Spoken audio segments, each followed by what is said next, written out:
հայկական բարեգործական ընդհանուր միության Հye Geen մասնաճյուղյանից, բարև ձեզ հարգելի հեռուստադիտողներ, ես Էլիզաբետ Կաբանյանն եմ եւ այսօր տաղավարում ինձ հետ է Քրիստինե Վարtzbedian-ը եւ ունենք շատ հատուկ հյուր, Michael Goorjian. Michael Goorjian-ը ձեզ բոլորին շատ հայտնի ծանոթ ամերիկացի կինոֆիլմի կինոռեժիսորն է, սցենարիստը եւ աստղը. Yes, Chem Hapagelu, Ողջունելու եմ նրան. Ողջուն, Michael. We're so thrilled to have you here today with us. Welcome. Thank you very much. Thanks for having me. Okay, well, if Christine, you would introduce in English. Hi, everyone. As Elizabeth mentioned, we have Michael Goorjian with us today. He is an actor, director, filmmaker, also a writer. Michael Goorjian is also the recipient of an Emmy Award, as well as numerous numerous awards throughout the years. His latest movie, Amerikatsi, has made Oscar's shortlist for Best International Feature. And we're very happy to have you here. Thank you for coming. Thank you for having me. Thank you. Both. Yeah. Michael, I'd like to start with the special screening that took place last year. I was thinking maybe 6 months ago, and I looked up, it was June 30th. 2023. I really want to know, we'll get into all of the details, right? Okay. But I really want to know, how did and by the way, I was there. Which screening are you speaking of? At Alex Theater. Oh, at the Alex, okay. At the Alex. My friend had invited me, and I'm so thankful for her kindness to have invited me, and also honored to have taken part in that historical moment. That's how I feel. And so I want you to talk about it. How did you feel, during the event, after if you can talk about your emotions a little bit.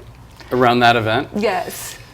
Yeah, well, so that was kind of our Los Angeles premiere. The film opened in Glendale, I think the day after, and ran for probably close to 2 months, which was great. We did have a prior screening at UCLA through the UCLA Film Archive, which I went to UCLA as a student a while ago. But this was really our big premiere. It came about, the Armenian Film Society? Have you heard of them? Yes. Yeah. So I actually was in Armenia about 2 months before for the Golden Apricot Film Festival. I was a jury member there. And we were working on, with our distributor, trying to figure out how to premiere it, if we were going to do an event, what kind of event, where to do it. And I ran into Armin, the guy who runs Armenian Film Society. He was there as well at the same time. And one of our producers, Arman Nishanian, is based in Yerevan. We were talking, and we said, well, why don't we partner with Armenian Film Society? And the Alex Theater, was an obvious choice. And so it kind of got put together that way. Yeah, there was so much support. I mean, the event, the whole thing, and after watching, the film, I thought, okay, that's when I thought, yes, I am. This is a historical moment, and I'm taking, part in it. I was wondering. I know we'll get into the movies, and the typical question is, what inspired you? How did you start? How did you can walk us through that? I also, saw there was so much support, so much warmth, so much emotion. Even afterwards, on stage, the interviews. I know probably no one has asked this, but I'm pretty sure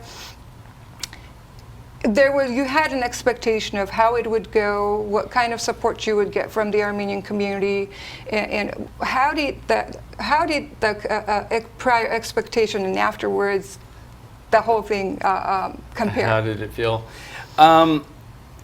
Well, so I luckily, sort of luckily, I had probably a whole year prior to that screening of traveling around and going to film festivals. I think probably at least 20 in the United States, in Europe. I think I had probably just got back from one in Poland right before that screening at the Alex. So I was able to see it in front of a lot of different audiences, a lot of audiences that didn't have any Armenians in them, in the audience. The very first premiere of the film was at Golden Apricot Film Festival the year before in Oh, wow. 2022. Yeah, and that was it was at the Opera House. It was probably 1,500 people. Very special. It was, but I have to say, I mean, the Armenians, it was a film festival, and they were very warm, and we had a standing ovation, and it was wonderful. But I think the film, it's interesting, the film works for different people in different ways. And especially, non-Armenians really, really respond to the film, because it's not just about being Armenian. It's the story is more of a human story. But in reality, really, the diaspora is really the audience. I mean, that's what I am. And so seeing how a full theater of Armenians from the diaspora responded to it was quite special for me. Yes, I just wanted to kind of make space for that. Yeah. For that, it felt spiritual and special. So I just wanted to acknowledge that. Thank you. Yes, awesome. So we have so many questions. We'll see. Your first movie was Newsies. It was a musical. Yes. Did you see yourself? You wanted to be an actor. Did you see yourself as in a musical dancing? Was it a bit scary, maybe? Yeah. It was your first movie, right? Yeah. Let's see. I think I'd done a commercial in San Francisco that never aired. The Coca-Cola one? No, I did that later. How did you know about that? I saw it. You did? How did you find funny. that? It's on YouTube. It's funny. Really? Oh my I'll gosh! send it to you. It's Oh, funny. please Yeah. do, please do. Okay. I haven't seen it since I did it. It was like I didn't know it aired. I've was- never seen it on TV, honestly. no, I it didn't just air. It Found didn't on air, YouTube. and Okay. it was directed by Tony Scott, Well, it's from it's out there. from Top Gun, and yeah. It's out So, there. anyways, Newsies was. So I grew up in the Bay Area, and I came down to LA to go to UCLA, and my family is not from the entertainment industry. Yeah. My father's was a scientist. My mom was a nurse, so I was kind of figuring everything out on my own. So I got an agent in San Francisco. I did a lot of theater, and I got an agent, and then I found out, you have to get these things called headshots, and the first place I went to get headshots was actually a place that did family portraits, and also it was a mortuary. Oh. So I had no idea what I was doing, and the headshots were terrible. Well, you were in a mortuary, so Yeah, they looked like I was in a mortuary. So anyways, it took me a long time to figure out what you had to do to be an actor. And when I came to LA to go to UCLA, the agent I had in San Francisco said, I know you're going to school, but there's one last audition I'll send you on that's down there, but it's to be a dancer. And I said, yeah, I can dance, sure, I can fake it. So that's kind of how I ended up in Newsies. Wow.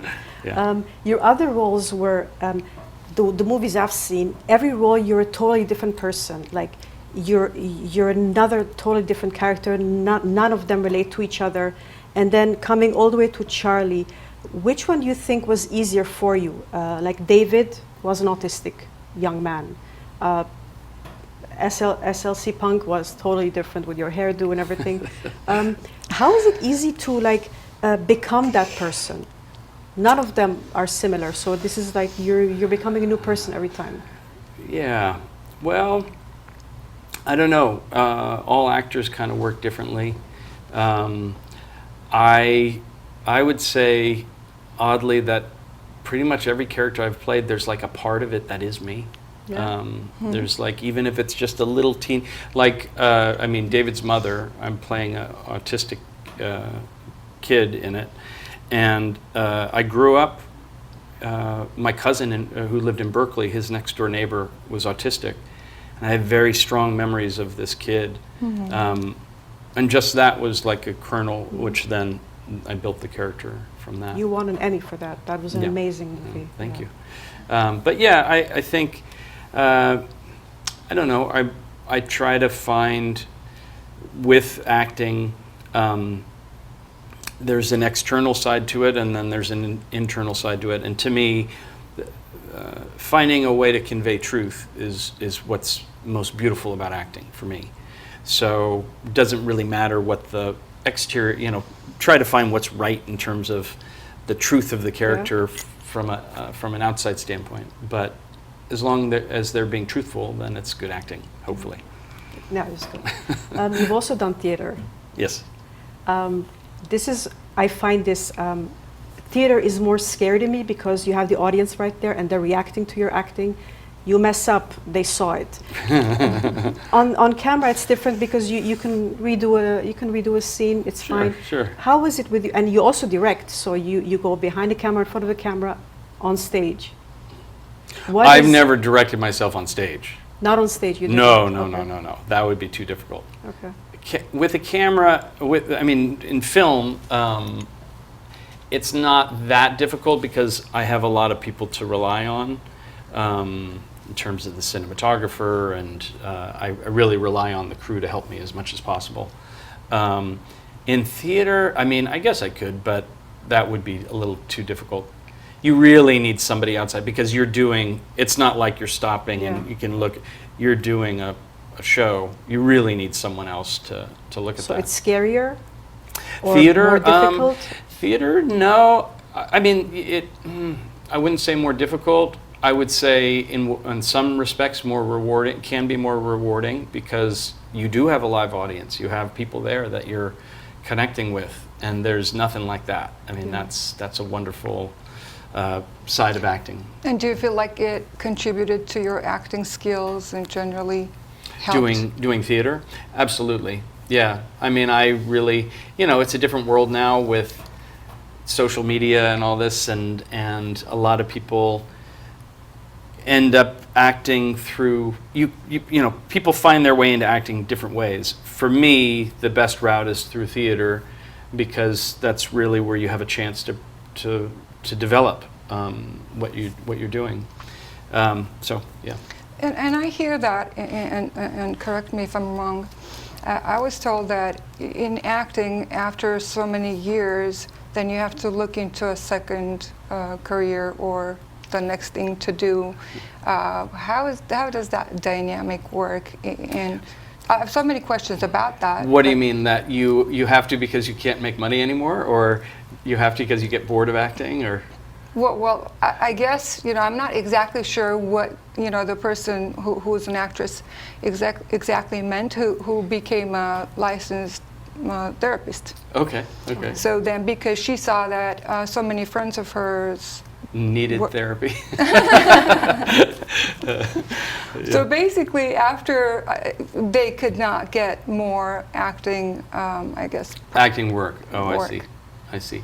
Yeah, it's a difficult industry for sure. It's really hard, and I think I feel very blessed to have been able to make a living doing it. It's not easy, and it's changing daily. Technology has changed the landscape of, what it means to have a career as an actor today versus 10 years ago, even 20 years ago, is very different in regards to why actors get hired. Like, you probably can get a job by having a lot of followers on social media, more than the fact that you went to Juilliard or something like that. Yeah, true. So I also heard you say during an interview that to do this work, you have 10% of it is acting, and 90% you have to do the work of, and you have to have the stomach for rejection, for networking, for auditioning. Can you speak to that a little bit? Because that's a life skill. That's a lot of skills. And when I was presenting you just a little ago, I also wanted to say he's also a psychologist and philosopher. And dancer. Right? And dancer. Yeah. By default. And so much more. And it takes so much. Just to do what you're doing, you are already obviously talented, but then I'm sure you have done the work to develop these skills, the character, the certain skills that allows you, like storytelling? Hmm. Well, I would say if I would to define myself in terms of like what do I do, I would say story is probably at the center of everything that I do. Is as an actor, as a director, as a writer, I am personally. Storytelling is something that has it's a very important aspect of humanity, because telling people things directly, you can't, sometimes it doesn't always get through, but there's nothing like when you see a play or a film, or you hear a song and you're deeply affected by it. And that's why it's the artistry, but it's storytelling, essentially. So to me, I've had a lifelong sort of obsession with wanting to find and tell good stories. Yeah, I think that's the answer, obsession to find and tell stories. Because I have been buying resources, trying to learn how to do that. At some point I get bored and I don't follow through, but I really want to, but I guess I'm not obsessed. Yeah, you kind of do have to be obsessed.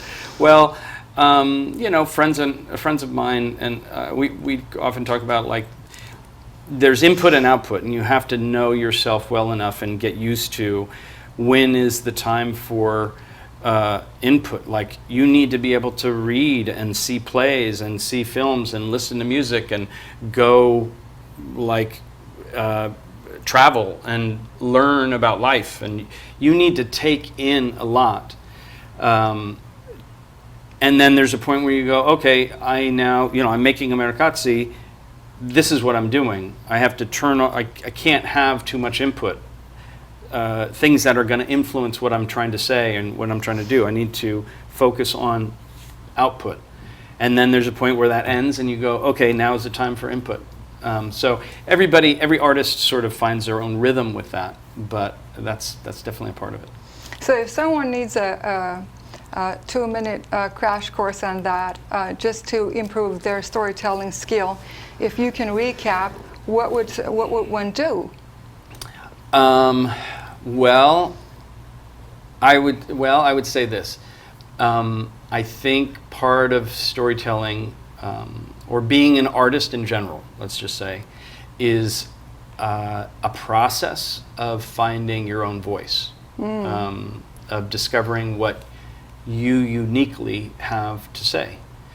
And to do that, there are some lucky people that are born and at 3 years old, they know exactly what they're meant to say. Some people like me, my whole life is a journey of learning what my voice is, and that there's nothing wrong with, especially at first,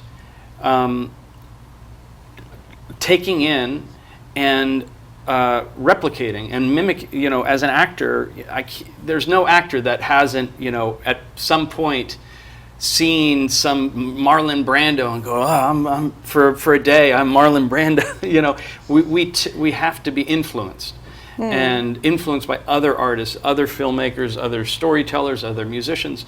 We're influenced, but there comes a point where that influence dissolves. It boils down to an essence that is your own, and that's kind of, for me, that would be my advice, is to follow that path. So that process, I promise, this is the last one. Because I feel like I've been learning so much, then becomes that analysis paralysis, or just overload. How do you process through that overload? And it's probably not easy for you to answer because you. No, but I can give some. My perspective on it. I think. One thing that I've noticed is, what do you call it, analysis paralysis? Yeah. The ability to do something, to actually do it from beginning to end, that's pretty rare. There's not a lot of people out in the world that they're gonna make a film It could be 5 minutes long, doesn't matter. But finish it. Go from beginning to end. Do it, complete it. That in itself is really difficult.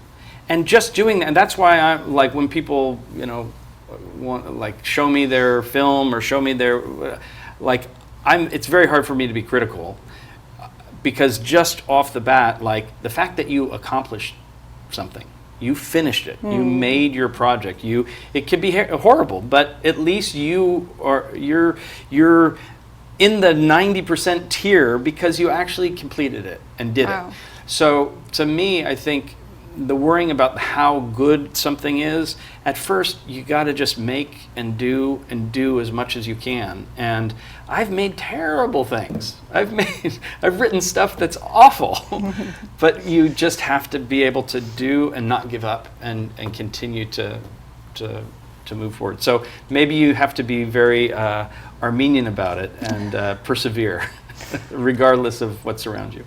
When you wrote Amerikatsi, and it was one of the most amazing stories. Makes me want to ask you, most of the movies we watch are usually about the genocide, dark, gloomy, as it should be. But Amerikatsi is different. It's cheerful, almost funny in certain scenes. Some people might not be too happy about it. Some people just, everybody I've talked to, they just love the movie, Armenians and non-Armenians. Why did you pick that era after the genocide, Stalin era, when Armenians were coming back? Why did you pick that part in history? Well, let's see. I definitely had the intent of making something that wasn't about the genocide. And purely because I feel like it's a difficult thing. It's difficult to do, and we've been as Armenians, like I wanted to make something that was somewhat enjoyable to watch. And you can have a brilliant movie that you walk out of and you're like, oh, like just to be able to walk out of a film and feel uplifted or positive, So I wanted to find something other than just the genocide to focus on. That said, then I picked that particular era to focus on mostly because it fit the core story that I had, which was not an Armenian story. The idea of a prisoner watching someone in an apartment outside their cell window is a story that a Ukrainian friend of mine told me a while back. And so that idea I always kind of had and thought, I want to do something with that. It somewhere. Yeah, and it really was during 2018 when the revolution was going on in Armenia, and I was watching and following the news, that I stumbled on an article about repatriation. And from that, it led me to learn more about the different waves of repatriation, and then this particular era after World War II. When I started to read about it, I was like, well, I can't believe this. This is wild. And I was like, why haven't I ever heard of this? This is really... it's not talked about. Yeah, it's not talked about. So that's kind of why because I also was just looking for a reason to have somebody in prison. And I was like, well, people were being thrown in prison left and right. Or sent to Siberia, actually. But so that's kind of how I stumbled upon choosing that.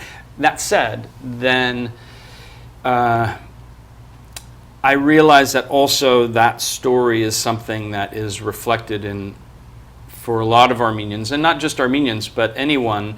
A friend of mine called it Ellis Island in reverse. Oh. You see a lot of stories about people coming to America and coming and starting a new life. Something better. But everybody who comes from somewhere, there's that relationship to where your ancestors came from. So I'm Irish in America. Like, what's Ireland? Like, actual Ireland. Like, what? And my relationship to this place where everyone's Irish. That's crazy. Or African, or Poland, and so. For Armenians, I realized, this is a big part of Armenian culture, is this relationship to the homeland. And what is that? So it just seemed like a wonderful place to explore ideas and tell a story. So. And the pandemic happened. Yeah. And what? The pandemic. Oh yes, and then the pandemic, of course. How did you guys persevere through that? That was pretty wild. How did you persevere? What I were didn't things handle like it too here? well. I hated it. No, yeah. I don't think anybody did. So. Yeah. I mean, of all places to get stranded, Armenia's not bad. I mean, it's one thing to be home and, you know, persevere. It's another thing to be in the middle of a project and Yeah. there you go. Yeah. Did you have to come back and go back? No, I got stuck. There was a travel ban. Oh my if you remember. God.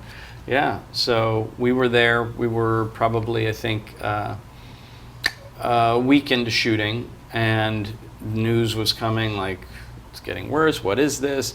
I remember we had big meetings with the cast and crew, and like, did people want to keep shooting? Did they not want? And these, you know, we'd have them at these big giant tables with everybody there and everybody yelling and screaming. And but yeah, we eventually Hovik Kushkarian, the actor who plays Tigran, he's from Spain, and he wanted to go back because he has a mother that lives in Madrid, and so he left. And then our Russian actors went back to Moscow, and we stopped shooting. And I remember there was probably like one day where we knew the travel ban was coming, and I had like a day where, okay, if I'm going to go now. And I realized if I had left, the film probably wouldn't have happened. Probably would have ended. So. But just having the film done in done in Armenia, that in itself is a big step. Shooting in Armenia. You've always worked here, right? Like in the U.S., working in this case would be a foreign country to you because you don't know how things work there. Weren't you a bit nervous? How did you go? Yes, we want to know permits, about that. the people, Yeah. their reaction, adjust? them accepting you, you know. Yeah. He doesn't want to talk about it. No, I'm happy to talk about it. Look, I like challenges, I guess. As far as sort of my thing is, if you're nice, you can, like, being nice is kind of a sneaky thing.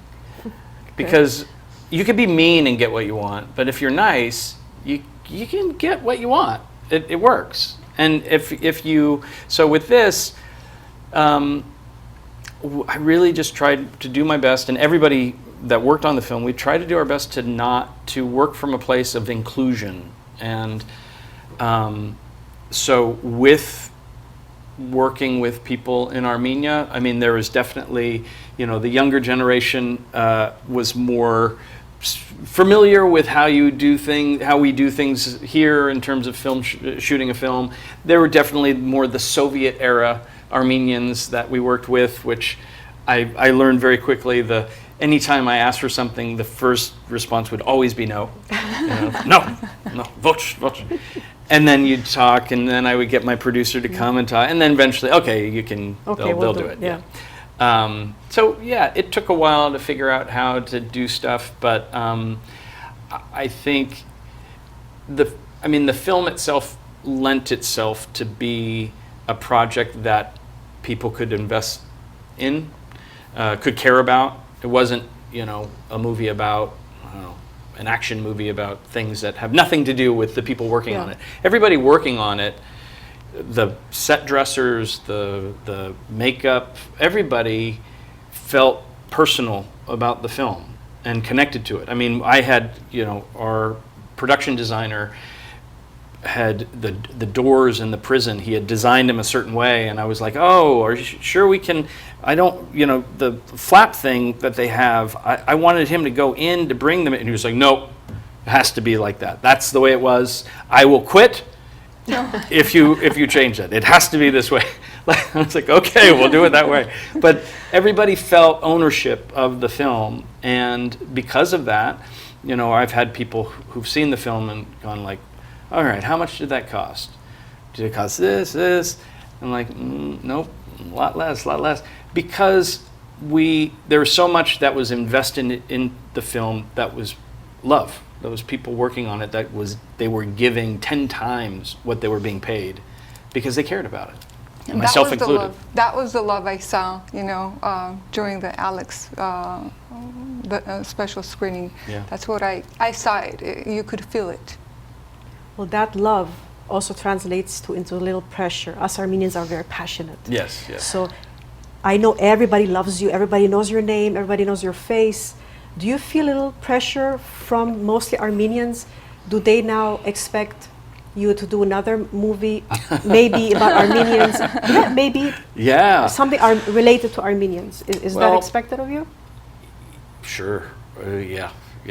I've been at screenings I've been cornered by people saying, "This is your next film. It's going to be about. You're going to do this." See, we're passionate people. Yes. I honestly, I would like to make more films. I would like to make more films in Armenia. Please? Not for my own personal reasons. As a filmmaker, finding the right project, finding the right thing to do, it's not easy. So it takes time for me at least, to figure out what that is. And there's different ways to look. There's value. If I was to go and make a film in Armenia that's not in Armenian, that's in English, and be able to bring well-known actors to the country and to shoot there, that would be great value for Armenians and for the country. Yeah. If I was to make a film that was in Armenian language, but didn't have anything to do with it was a spy thing or what, didn't have anything to do with being Armenian, it just happened to take place there, that would be valuable too, because it kind of shows we're just like any other country. You can have a spy thing happen there too. So there's a lot of possibilities, but for me it takes time to find the right one. Yeah. If I had to pick a scene, the best scene, I couldn't, because the entire movie is made of best scenes. But there's a scene where you're in your window, you're looking into the prison guard's window, and your facial expressions. You didn't need to speak, I think. You didn't need a screenwriting for that. Mm-hmm. The way you were acting, it was contagious to us. You were happy, we were happy. You were happy because he was happy, so we were happy because you were happy. You were too excited, you were getting, he was going through a tough time, then things started to work out, you started being happy. It looked very natural to us. It looked like you were not acting. This is why I'm telling you, if I call you Charlie, don't get angry, but it looked like you were so natural in the movie. And the cast you picked them, they were all amazing. Every actor was the perfect person for their role. Prison guard, everybody. It was just an amazing movie. I want to talk about another movie that I found interesting, Illusion. Mm-hmm. Yes. You had a weird way of filming that movie. Like, you did it in one part, and then there was adding Kirk Douglas. Can you tell us how that worked? Yeah, well, that was my trying to get a movie made is not easy, and so that film, I had gone through an experience of, I had another script which I was trying to make, and it all fell apart in a very Hollywood kind of way. So I decided I wanted to just, like, on my own, just find a way to make a film and not rely on the Hollywood system. So this story, it's based on a play, and the play is sort of constructed in parts. So it's a story about a father who has an illegitimate son that he never knew, and he's on his deathbed, and sort of an angel comes to him and says, I'm going to show you your son's life, and he shows him sort of episodes of who his son was. So the reason I chose this story and this script was I realized, what I'll do is I'll shoot the first part of the son's life, and the film version, the way it's presented is he's taken to a movie theater and told that everyone's life, there's a record of it. and they're just like movies. And so it's an old movie theater, and they pull a reel from the son's life when he's a teenager, and they play it, and it's just like a teen film. And so the teen film of the son's life, I shot that, borrowed a camera, got friends together. We shot it near where I lived in Oakland, and I shot just that portion of it.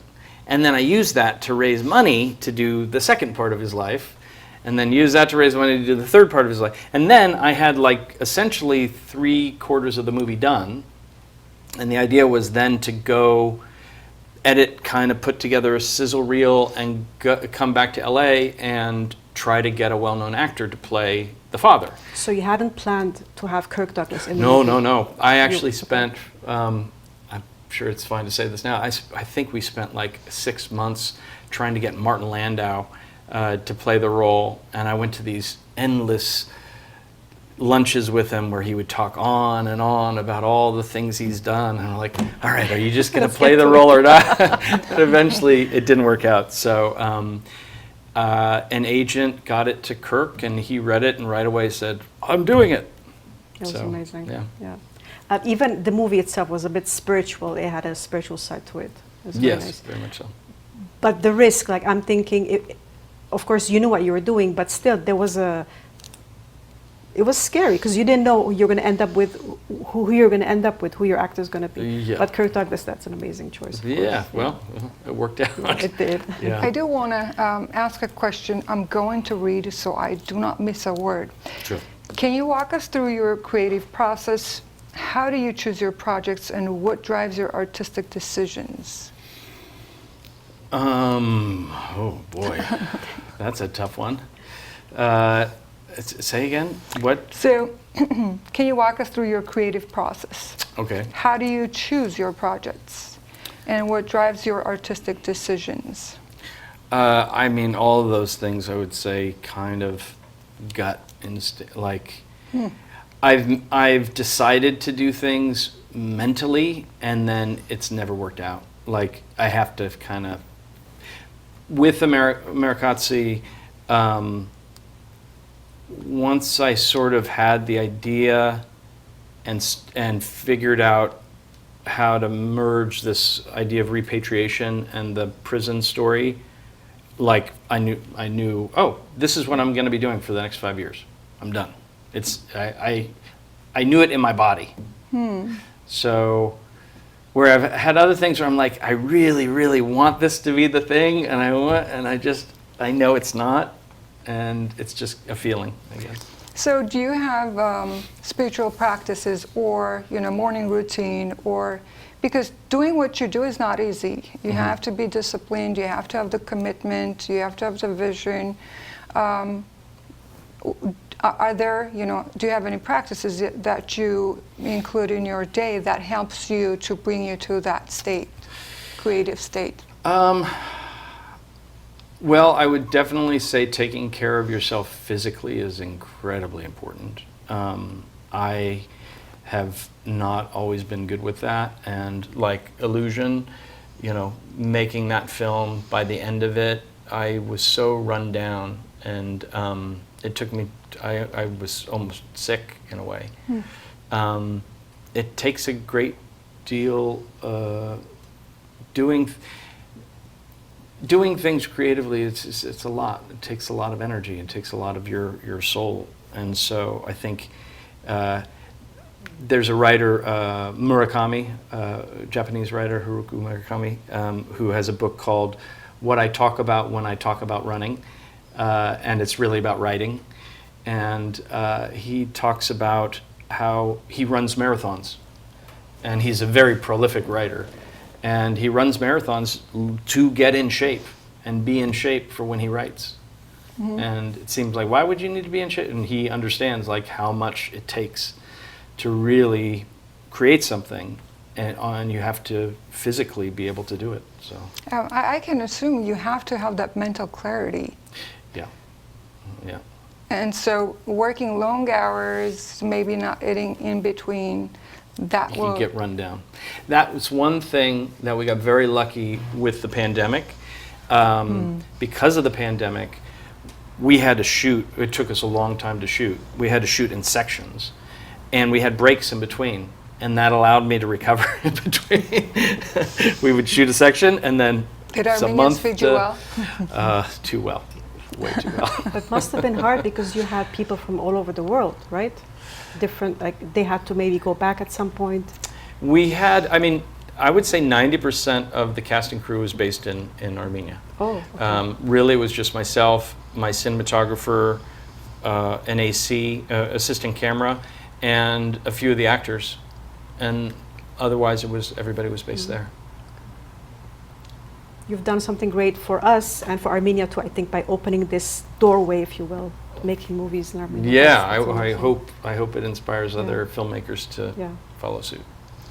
And, What's and your next, like, do we have like a breaking news? Your next project, what is it?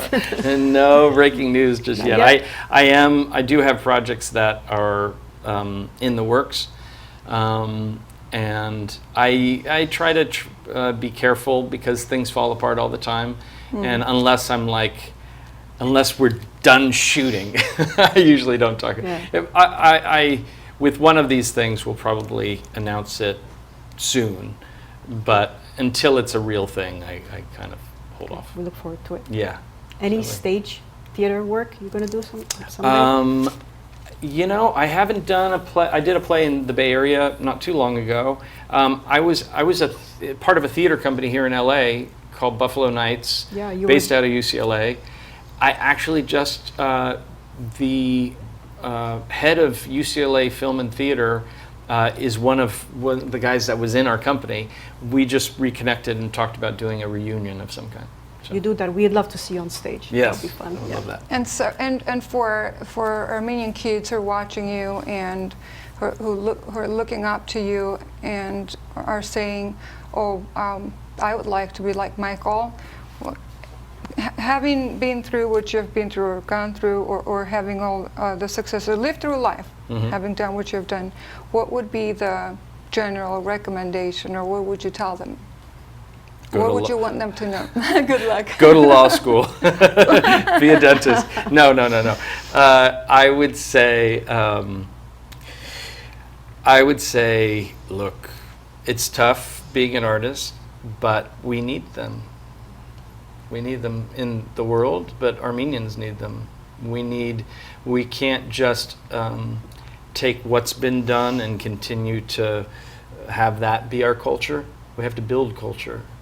And so that's why we need artists. We spoke about you going to Armenia and doing work there. Do you have particular projects? Is that just in the thought phase, or is it growing and cultivating? Yeah, I mean, I would definitely like to make another film there, and working towards that. And then I'm also helping on several fronts to create opportunities for other people, other Armenians. So, but nothing that concrete at this point that I can talk about. But yes, definitely. Or would it be something like Michael Goorjian School of Acting? Yeah, I don't know if I want to be an acting teacher, but I'm always happy to give advice. So. Very good. Any questions that we should have asked that we didn't ask that you would like to talk about? You guys did great. Yeah, I think you covered it all.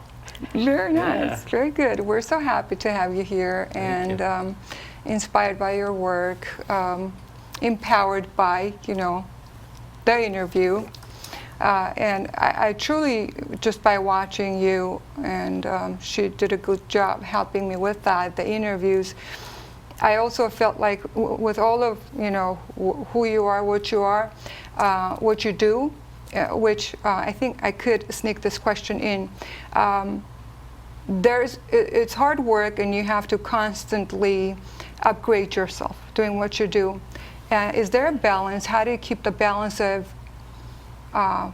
being Michael Goorjian and not associating it with how much he does? So how do you balance what Michael Goorjian does and who he is? Do you have to do to be? No, that's a good one. You can definitely get too caught up in the doing. You definitely have to find ways to get back to being. You know, it's difficult because I think with many careers, people have a very clean line of going like, I'm going to work and then I have life. And work is not something, if I didn't have to, I wouldn't. Unfortunately for me, or fortunately, I love what I do.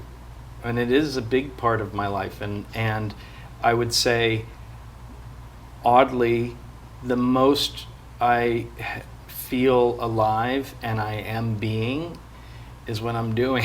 And, you know, shooting Americazzi, for me, there was one of the happiest times of my life. So, I don't know. And the impact, and having been in Armenia during that time, that was another question, and my last question, what was the impact on you personally in your, you know, personal development? I don't want to say personal development, but or growth. But again, as a human being, there was some growth. Fine. What was the impact on you as a person? Well, I felt lucky and blessed to be able to have the experience I was having. And I mean, I've had projects that I've worked on in the past where things went wrong and had a lot of panic and even though all the crazy stuff that was happening, I always felt very comfortable and like, well, okay, well, so we've lost our other lead actor and we haven't we can't get him back in the country. What are we going to do? Well, we'll figure it out. Did you feel home in Armenia? In a way, yes, very much so. I think any Armenian who goes there, there's a sense of feeling like you're home. But also, like I love Yerevan as a city. Like I'd just go there, even if I wasn't Armenian, I would be like, I love this place. So I grew up there, and when I go, my cousin says, what she sees, you know, on my face is completely different when I'm here and there, and I do immediately feel like I'm home. And I act differently. Yeah. And so I wanted to know, someone who didn't necessarily grow up there, did you still have that, you know, this is home? Yeah, I just was there about a month ago, and yep, there's my coffee shop, and there's my this, and yeah. Very good. Do you have one last question before we wrap up? Not a question, but just a little thing back about the Americazzi movie. One of the first scenes, you had little Charlie in a trunk. Mm-hmm. That was a real story. That was right? Yeah, inspired by what I know of my grandfather who escaped the genocide. He actually was before the genocide, in around 1905, I believe, left from his village in Palu. That's where he was from. Because all of us being kids of survivors, of genocide survivors, we all have our stories, and must have been emotional to put something so personal in a movie. Yeah, but at the same time, it's not what the movie is about. Him surviving. Yeah. So yes, I mean, it was emotional, but also in a way that was not wallowing in the pain of it, but looking at from it the promise of something better. Yeah. So it was an amazing movie. I could comment on every scene. It was I've watched it so many times. I drove my family crazy. I think you need him back. You know, we're out of time. Michael, thank you so much. Absolutely, thank you for having me. Blessing this place with, you know, your presence.